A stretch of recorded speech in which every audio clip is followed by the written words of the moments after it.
Senator Kiko, sa totoo lang, dapat na bang simula ng impeachment? Sa totoo lang, ang forthwith sa Constitution ay ibig sabihin agad. Pero palagay ko, aabot ito sa Korte Suprema dahil sa mga pangyayari. Senator, sa totoo lang, pabor ka ba sa pag-legalize sa medical marijuana?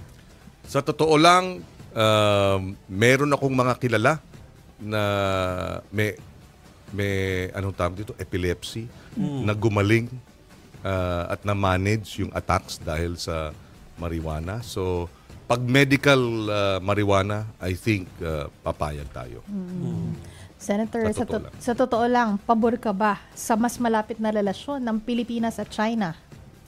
Ako dapat kakampi natin lahat, pero walang pwedeng pumotekta sa interes ng Pilipinas kundi tayo mga Pilipino. Hindi tayo poprotektahan ng Amerika sa interes natin, hindi tayo poprotektahan ng China sa interes natin.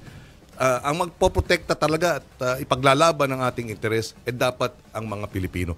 Kaya sa totoo lang, dapat balansehin natin at yung mga masyadong pro-China dyan, kayo na ang mga botante ang magpasya. Sino ba ang titindig kontra sa pag-aagaw ng China ng ating karagatan? Allowed pa doon ng isang round. Doon nakikita ko yung mensahe sa atin ng producers natin.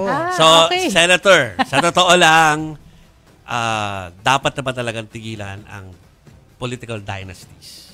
Yes. In fact, ako ang chairman ng Committee on Constitutional Amendments nung huling Kongreso at naipasa natin ang committee report na banning political dynasties. I was able to get a majority of the senators who are members of the committee to sign.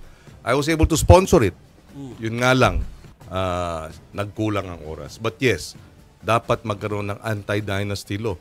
At gusto ko maging medyo provocative dito eh. Dahil merong nagsampan ng kaso sa Supreme Court on anti-dynasty. Baka pwede rin pag-aralan ng Supreme Court dahil merong sinasabing konsepto ng judicial legislation. Ibig sabihin kahit hindi sa ginawa ng batas ng Kongreso, pwedeng gumawa ng batas ang Korte Suprema by way of their decisions. They become part of the law of the land.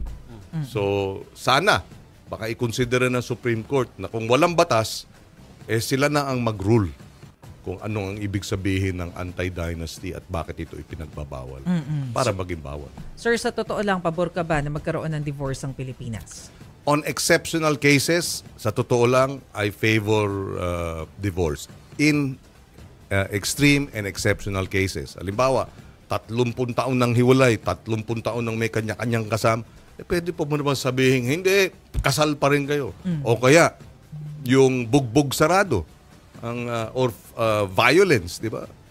Because bakit mo ipipilit na manatiling kasal ang binubugbog? Baka mauwi pa sa kamatayan, di ba? Sa krimen at kamatayan. Well, it's already a crime, Yes, no? Anti-violence against women. So, in exceptional cases, divorce should be allowed.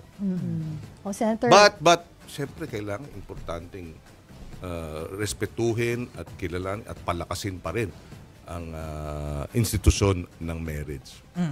Kami ni Sharon, 29 years na. Doon ako papunta eh. Sa totoo lang, Senator Kiko, may kita daw ba ng madalas si Sharon Cuneta sa inyong paglilibot? Abangan ninyo dahil meron na kaming mga pinaplano. ay naman pala.